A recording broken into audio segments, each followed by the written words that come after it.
राजस्थान में परिवहन के साधनों की कड़ी में तीसरा और महत्वपूर्ण जो परिवहन का साधन है वो वायु मार्ग के रूप में सामने आता है। वायु मार्ग का जो विकास है या वायु परिवहन का जो विकास है वो अति सीमित रूप में राजस्थान में देखने को मिल रहा है। राज्य के केवल 3 नगर अर्थात जयपुर, जोधपुर और उदयपुर, ये 3 ऐसे नगर हैं जहां पर रेगुलरली यानी नियमित रूप से वायु सेवाएं उपलब्ध है।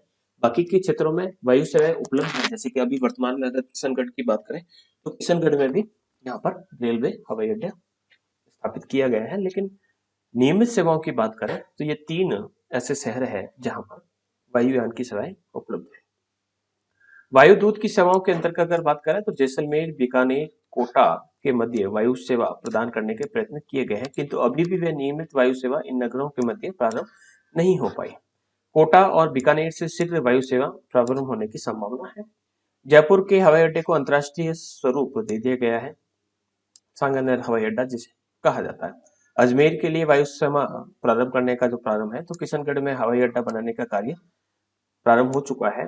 कहने का अर्थ है ये हवाई अड्डा अभी बन चुका है और वर्तमान में कार्यरत है। राजस्थान जैसे राज्य में पर्यटकों के आकर्षण के केंद्र के रूप में देखा जाए तो वायु सेवा का जो विस्तार है वो इसी अनुरूप किया गया है। इसे आवश्यक रूप में पर्यटन उद्योग को बढ़ावा देने के लिए बढ़ावा दिया जाना चाहिए, और क्योंकि इसी की सहायता से राज्य की आर्थिक विकास की गति को एक नई दिशा प्रदान होगी, क्योंकि बाहरी देशों से यहाँ पर आसानी से पर्यटक पहुंच सकेंगे। इतिहास की बात करें तो राजस्थान में सर्वप्रथम 1929 में जोधपुर के महाराजा श्री उमेश सिंह ने यहाँ पर फ्लाइंग क्लब खोला था। राजस्थान में जुलाई 1950 में 2 वायु सेवा यहाँ पर कार्यरत है। एक एयर इंडिया कहलाती है जो मुंबई, अहमदाबाद, जयपुर, दिल्ली मार्ग पर, तथा दूसरी Indian national Airways company Delhi, Jodhpur, Karachi मार्ग पर अपनी सेवाएं प्रदान कर रही है। जयपुर और जोधपुर को इस प्रकार से सेवाएं प्रदान हो रही है। 1 अगस्त 1953 में वायु परिवहन का राष्ट्रीयकरण कर दिया गया। अब बात करें राजस्थान में तो जयपुर, उदयपुर, कोटा, जोधपुर, दिल्ली, अहमदाबाद, मुंबई हवाई सेवाओं से यहाँ से जुड़े हुए हैं। ये सब स्थान इंडियन एयरलाइंस कॉर्पोरेशन से संबंधित है। इसके अंतर्गत वायु सेवा उपलब्ध कराने वाली दूसरी जो महत्वपूर्ण कंपनी जिसे वायुदूत कहा जाता है वो नियमित सेवाओं के अंतर्गत अब जोधपुर, जैसलमेर और बीकानेर को भी सेवाएं प्रदान कर रही है, और इसी के साथ ही ये सारे जो क्षेत्र है अब वायु मार्ग से जुड़ चुके हैं। इसी प्रकार से उदयपुर और अहमदाबाद के बीच इंडियन एयरलाइंस की सुविधाएं 1993 से चालू है, और इसी प्रकार से जयपुर दिल्ली के बीच सिटी लिंक एयरवेज ने 18 अक्टूबर 1992 से अपनी सेवाएं प्रारंभ कर दी थी। इसी प्रकार से अभी वर्तमान की बात करें तो स्पाइस हो या इंडिगो हो, विभिन्न प्रकार की जो निजी सेवाएं है वो स्पाइस जेट के रूप में, इंडिगो के रूप में यहाँ पर सेवाएं उपलब्ध करवा रही है।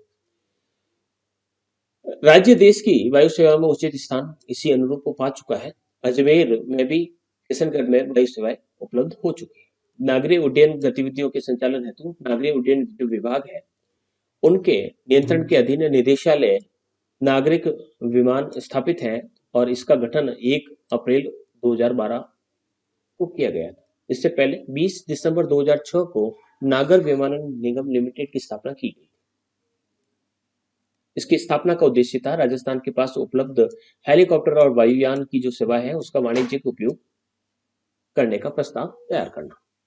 राजस्थान में वर्तमान में लगभग 18 एयरपोर्ट व हवाई पट्टियां स्थापित है, जिनमें से राजस्थान में 8 हवाई अड्डे हैं, जिनमें से 3 हवाई अड्डे भारतीय विमान पतन प्राधिकरण के अधीन यहाँ पर सांगानेर, जयपुर, डबोक, उदयपुर व कोटा में स्थित है। 5 हवाई अड्डे भारतीय वायुसेना का अधीन है, जिसमें बीकानेर का नाल है, जैसलमेर के अंतर्गत क्षेत्र है, सूरतगढ़ का हवाई अड्डा, बाड़मेर के उत्तरलाई, रातानाडा, जोधपुर और फलौदी के हवाई अड्डे। राजस्थान में उचित एयरपोर्ट पट्टियों की बात करें तो कांकरोली राजसमंद पट्टी जो जेके ग्रुप जो सीमेंट ग्रुप है उसके अधीन है। इसके अलावा पिलानी झुंझुनू हवाई पट्टा जो है वो बिरला ग्रुप के अधीन निजी हवाई पट्टी के रूप में जानी जाती है। इसी प्रकार से राज्य सरकार के पास भी कुछ लगभग 16 हवाई पट्टियां स्थापित की गई।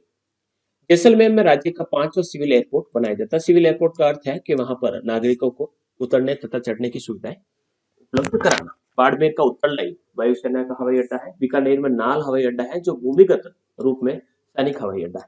भूमि के अंदर यहाँ पर वायुयान रखे जाते हैं और उतरते हैं तथा चढ़ते हैं। किशनगढ़ में भी हवाई अड्डे का निर्माण किया जाना प्रस्तावित था, लेकिन अब वर्क करने लगा है। इसी प्रकार से जोधपुर बीकानेर के हवाई अड्डे सामरिक दृष्टि से महत्वपूर्ण है। बीकानेर और सूरतगढ़ के हवाई अड्डे जो भूमिगत रूप में है।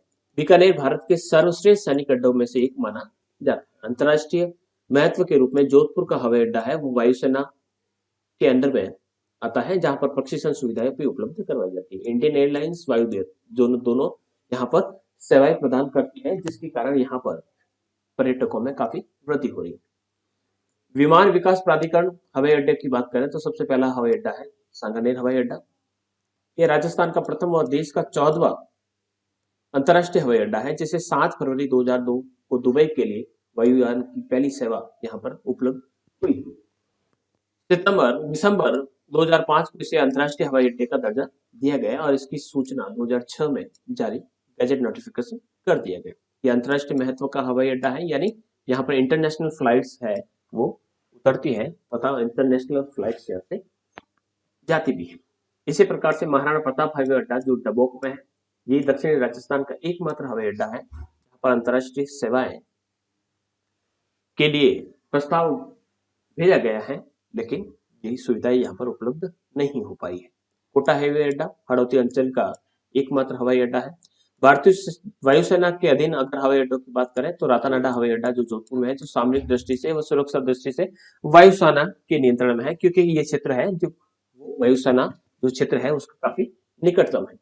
इसी प्रकार से पीपीपी यानी पब्लिक प्राइवेट पार्टनरशिप के आधार पर जोधपुर में एक नया एयरपोर्ट स्थापित किया जा रहा है। नाल हवाई अड्डा जो भूमिगत हवाई अड्डा है, बीकानेर में स्थित है, एशिया का सबसे बड़ा भूमिगत हवाई अड्डा माना जाता है। उत्तरलाई बाड़मेर के अंतर्गत भूमिगत यानी अंडरग्राउंड एयरपोर्ट यहाँ पर स्थापित किया गया है, जो भी सेना के अंडर में स्थापित किया गया है। जैसलमेर का हवाई अड्डा, सूरतगढ़ और अजमेर का हवाई अड्डा जो कंक्रीट के स्थान पर कांच पर बनाया जा रहा है। ग्रीन क्षेत्र एयरपोर्ट की अगर बात करें तो भारतीय विमान हवाई अड्डा प्राधिकरण द्वारा इसका निर्माण किया जा रहा है। सार्वजनिक सहभागिता यानी पीपीपी मोड पर इस पर बनने वाले एयरपोर्ट परियोजना में से ग्रीनफील्ड एयरपोर्ट की संज्ञा दी जाती है। ग्रीनफील्ड एयरपोर्ट में निजी क्षेत्र को हिस्सेदारी दी जाती है। लगभग 74% प्राइवेट पार्टनरशिप है और राज्य सरकार द्वारा इसमें 26% का योगदान। ग्रीनफील्ड एयरपोर्ट की बात करें तो 100% विदेशी प्रत्यक्ष निवेश की अनुभूति यानी 100% तक इसमें इन्वेस्ट किया जा सकता है। इसी प्रकार से शमशाबाद हैदराबाद में निर्मित राजीव गांधी इंटरनेशनल एयरपोर्ट देश का पहला ग्रीनफील्ड एयरपोर्ट है जो GMR बनाएगा। 2470 करोड़ की इस परियोजना में निजी क्षेत्र का हिस्सा 63%। किशनगढ़ हवाई अड्डे की बात करें, ये प्लान पुरानी डेटा है, अभी स्टार्ट हो चुका है। निमराना ग्रीनफील्ड एयरपोर्ट अलवर में है। ये राजस्थान देश का ऐसा पहला राज्य है जिसने औद्योगिक निवेश प्रोत्साहन नीति के अंतर्गत ग्रीनफील्ड एयरपोर्ट का विकास करने का निर्णय किया। इसी प्रकार का एक एयरपोर्ट जयपुर दिल्ली हाईवे पर नीमराना के अंतर्गत बनाया जा रहा है। Delhi Mumbai industrial corridor development corporation और राज्य सरकार एवं भारतीय विमान प्राधिकरण की संयुक्त हिस्सेदारी से निर्मित किया जा रहा है, यानी दोनों ही कह सकते हैं मिलकर इस हवाई अड्डे का निर्माण करेंगे। ग्रीनफील्ड एयरपोर्ट की स्थापना की अगर बात करें तो राज्य में 2 स्थानों पर की जा रही है, एक तो अलवर के अंतर्गत और दूसरा है जोधपुर के भोपालगढ़ क्षेत्र के मेलावर टपुकड़ा और गंगाड़ी क्षेत्र का जो क्षेत्र है वहां पर किया जा रहा है। विमान सेवाओं की बात करें तो इंडियन एयरलाइंस का मुख्यालय नई दिल्ली के अंतर्गत है, जो डोमेस्टिक उड़ानें यहाँ से भरी जाती है। एयर इंडिया का मुख्यालय मुंबई में है, अंतर्राष्ट्रीय उड़ानें यहाँ से भरी जाती है। दोनों सरकारी विमान सेवाएं हैं। इसी प्रकार से पवन हंस हेलीकॉप्टर लिमिटेड भी एक प्रकार से विमान की सुविधाएं उपलब्ध करवाती है।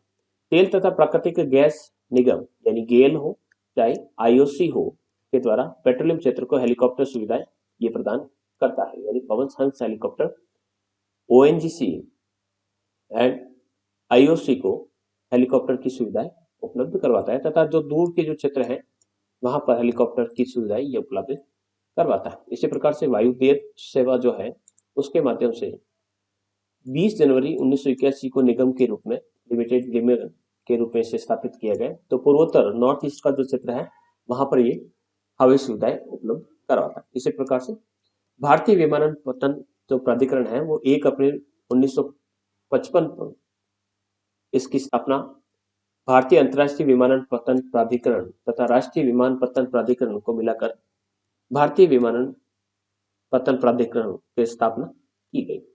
इसके द्वारा विभिन्न जो एयरपोर्ट है वहां की संरचनात्मक सुविधाओं की देखभाल की जाती है कि किस प्रकार से बनाया जा रहा है और वहां पर किस प्रकार की सुविधाएं उपलब्ध की जानी है। इसी प्रकार से इंदिरा गांधी राष्ट्रीय उड़ान अकादमी जो उत्तर प्रदेश में स्थित है वो रेल मंत्रालय के अधीन एक स्वायत्त शासी कंपनी है जो व्यावसायिक पायलटों को प्रशिक्षण देने का कार्य करती है। तो इस प्रकार से